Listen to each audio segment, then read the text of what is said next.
Hello बच्चों, good morning and welcome to SR classes. तो बच्चों, आप लोगों के सामने हाजिर हूँ रामबाण सीरीज लेकर। रामबाण सीरीज क्या है बच्चों? दीर्घोत्तरीय प्रश्नों की एक बहुत लंबी सीरीज़ है जो कि एग्ज़ाम के लास्ट दिन तक चलती रहेगी।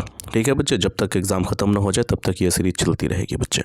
ओके, तो आज के इस वीडियो में, इस पार्ट में हम लोग क्या देखने वाले हैं? तो आज के इस पार्ट में भी हम लोग दो प्रश्न देखेंगे। पहला प्रश्न है जल संरक्षण एवं प्रबंधन के लिए किया गया, मतलब क्या किया जाना चाहिए, ये मतलब जल संरक्षण के लिए आप क्या कर सकते हैं। और एक और प्रश्न है आगे, हम वो भी देखने वाले हैं। तो सबसे पहले हम थोड़ा सा जल संरक्षण एवं प्रबंधन के बारे में जान लेते हैं। तो लिखेंगे पहले जल की महत्व थोड़ी सी बता दें, ताकि जब उसके संरक्षण की बात हम करें तो समझ में आए कि हाँ जी, इसको बचाया जाना जरूरी है ना। तो थोड़ा सा महत्व के बारे में लिख दे। तो लिखेंगे कि जल मानव तथा वन्य जीव का मुख्य आधार है। कहा जाता है मानव सभ्यता में एक महत्वपूर्ण स्थान जल का है। मनुष्य दिन से रात तक अपने हर एक कामों में लगभग जल का इस्तेमाल करता है। साथ ही साथ कृषि तथा उद्योग क्षेत्र में जल का अत्यंत महत्वपूर्ण स्थान है। हमें जल को बचाना बहुत ज़रूरी है। अतः हमें जल को बचाना बहुत ज़रूरी है, मतलब ये सारी बातें आप इस तरीके से लिख सकते हो बच्चे। ठीक, लेकिन मानवों ने जल का लगातार इतना दोहन किया जिससे जल संकट की समस्या आ गई है।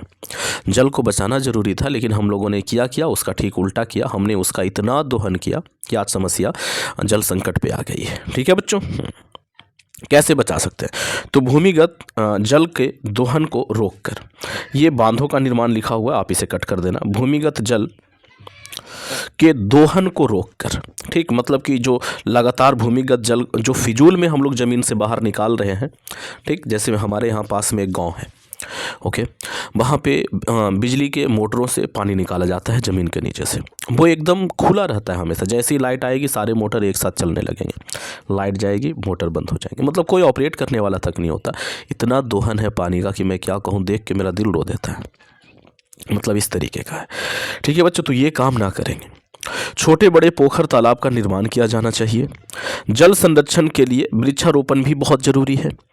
वर्षा जल का संचय किया जाना चाहिए।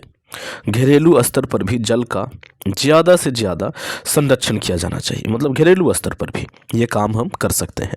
ठीक, जितना हो सके पानी को बचाएंगे, जितना हो सके पानी को कम ये करेंगे, बर्बाद करेंगे। ओके बच्चों, तो ये सारे ये हैं तरीके हैं जिनके द्वारा आप जल को क्या कर सकते हो, संरक्षित कर सकते हो। सही है बच्चों। अगला प्रश्न है जो कि बहुत इंपॉर्टेंट है कि कृत्रिम वृक्क क्या है, यह किस प्रकार से कार्य करता है। आइए सबसे पहले इसका हम देखते हैं कि कृत्रिम वृक्क है क्या। तो लिखेंगे कि कृत्रिम वृक्क का अर्थ प्रायः हेमोडायलिसिस से है। मतलब कृत्रिम वृक्क क्या है बच्चों? हेमोडायलिसिस जिससे हम करते हैं ना, वो कृत्रिम वृक्क है, जिसमें एक अति विकसित मशीन के द्वारा प्राकृतिक वृक्क के सभी कार्य संपन्न होता है। मतलब उस मशीन, वो जो मशीन है वो अति विकसित है, और जो प्राकृतिक वृक्क है जो हमें ऊपर वाले ने दिया है, उसके सारे कार्य उससे लिए जाते हैं। उसे ही कृत्रिम वृक्क कहते हैं। कार्य क्या है बच्चों? तो इस मशीन में एक टंकी होता है जिसे डायलाइज़र कहा जाता है। इस डायलाइज़र में डायलिसिस फ्लूइड नामक तरल पदार्थ भरा होता है। इस तरल पदार्थ में सेलोमेन से बनी एक बेलनाकार रचना लटकी रहती है। ये सारी बातें आपको लिखनी पड़ेगी। ये बेलनाकार रचना आंशिक रूप से पारगम्य होती है तथा ये केवल विलय का ही विसरण होने देती है। जो घुले हुए हैं केवल उसी का विसरण होने देगा। डायलिसिस फ्लूइड की सांद्रता सामान्य उत्तक द्रव जैसी होती है, परंतु इसमें नाइट्रोजनी विकार तथा लवण की अधिक मात्रा नहीं होती। यानी कि जब भी यहाँ पर से नाइट्रोजनी पदार्थ या लवण गुजरेगा, ये उसको अपनी तरफ खींच लेगा, क्योंकि उसमें डायलिसिस फ्लूइड में नाइट्रोजनी विकार नहीं होता है। तो ज़्यादा से कम की तरफ नाइट्रोजनी विकार भागेगा, यानी खून से कहाँ भागेगा? ये फ्लूइड की तरफ, डायलिसिस फ्लूइड की तरफ। ठीक है बच्चों, डायलिसिस के समय रोगी के शरीर का रक्त एक धमनी द्वारा निकालकर, डायलिसिस के समय रोगी के शरीर का रक्त जो है वो एक धमनी के द्वारा निकालकर उसे 0 डिग्री तक ठंडा किया जाता है, और इस रक्त को एक पंप की सहायता से डायलाइजर में भेजा जाता है। ये बहुत इंपॉर्टेंट है अपने आप में। ये है कि क्या रक्त को ठंडा किया जाता है? हाँ जी, किया जाता है। और इस ठंडे रक्त को क्या किया जाता है बच्चों? रक्त में एक पंप की सहायता से डायलाइजर में भेजा जाता है। यहाँ रक्त का नाइट्रोजनीकरण विकार विसरित होकर डायलिसिस फ्लूइड में चला जाता है। ये मतलब कि यहाँ पर जितने भी नाइट्रोजनी पदार्थ जो होते हैं वो सारे के सारे विसरित होकर के ये डायलिसिस फ्लूइड में चले जाते हैं, क्योंकि डायलिसिस फ्लूइड जो है उसमें नाइट्रोजन पहले से उपस्थित नहीं था। तो जो चीज़ जिधर ज़्यादा होता है वो जिधर कम है उस तरफ क्या होता है, दौड़ता है।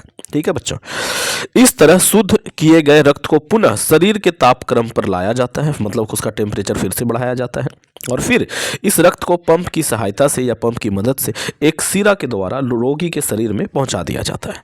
ठीक है बच्चों, इस प्रकार हीमोडायलिसिस का कार्य पूर्ण हो जाता है। तो ये था अपना हीमोडायलिसिस, जो कि इम्पॉर्टेंट है बच्चों, बहुत इंपॉर्टेंट है। तो कैसा लगा ये वीडियो कमेंट करके अवश्य बताएं। अच्छा लगा है वीडियो को लाइक करें, चैनल भी पहली बार है चैनल को सब्सक्राइब कर करके घंटी का बटन दबा लें। Thank you, thanks for watching. बने रहें SR क्लास के साथ।